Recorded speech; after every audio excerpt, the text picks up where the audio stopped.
Bakit parang may narinig akong ingay? Kausap ko lang yung kapitbahay. Pinagsabihan ko lang naman kasi dahil dumumi na naman yung kanilang aso dito sa harapan ng bahay natin. Ilang beses na ginagawa niyo eh. Bakit hindi mo sinabi kay Lando dumating si Lorna?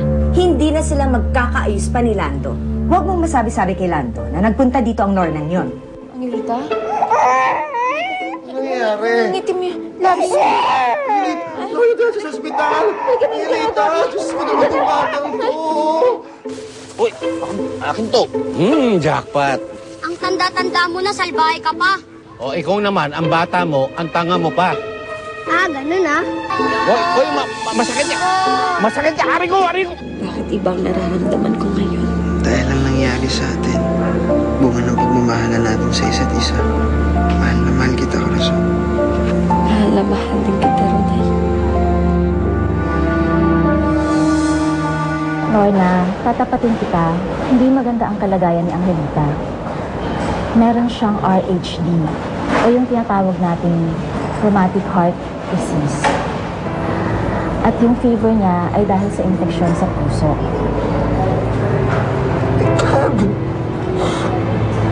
At dahil dito, nag-enlarge ang puso niya, causing great strain. This puts her at risk for congestion, heart failure, and other complications. Ano pwede natin gawin? We're treating the inflammation with antibiotics. Pero dahil mahina ang kondisyon ni Angelita, kailangan siyang manatili sa intensive care ng ilang araw. Sa ngayon, hindi pa natin alam kung ilang araw siya mananatili doon. Kailangan natin makasiguro na maayos na nagpa-function ang puso niya bago siya makalabas dito. Huwag ka mag-alala, Lorna. Ginagawa namin ang lahat para mailigtas si Angelita.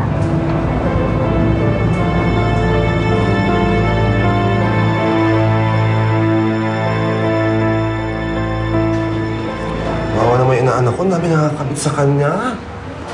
Parang hirap na siya. Oo nga, Dory. Bata-bata pa niya para pagdaanan natin ito. Pero sabi naman ng Dr. Lorna, lahat gagawin nila para kay Angelita. Ano, Dory? Hindi ko alam. Parang hindi ko yata kakayanin ng mahabang gamutan na kailangan ni Angelita. Ang mamahal na mga gamot. Tapos binabayaran pa natin tong ICU. Lorna, alam mo namang pwede ko ibigay sa'yo yung konti ko naiipon, di ba? Pero konti lang talaga eh, kasi ang dami kong gastos lately eh. Paano kaya? Ano gagawin natin? Kung lumapit kaya tayo kay Lando?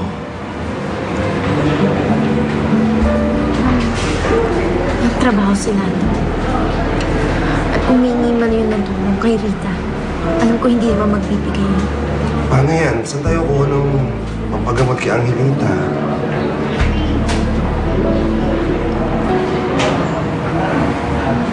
May naisip na akong pwedeng makatulong sa akin. Sino?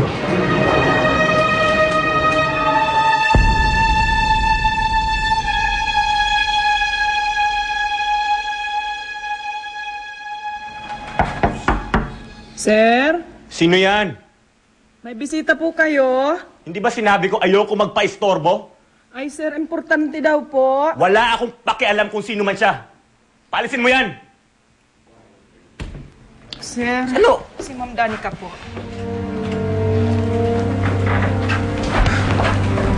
Danica? Nagbalik ka?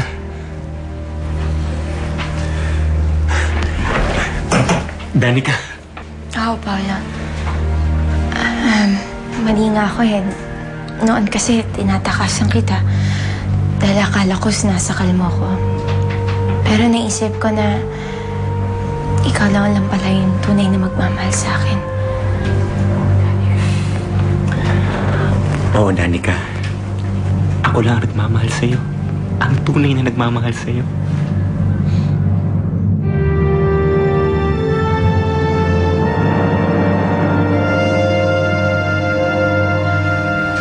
Paolo, may surpresa nga pala ako sa'yo. Alala mo ba yung batang karga ko nung isang araw na tinatanong mo ko kung sino yung batang yun? Siya si Angelita. Palo siya ang anak natin.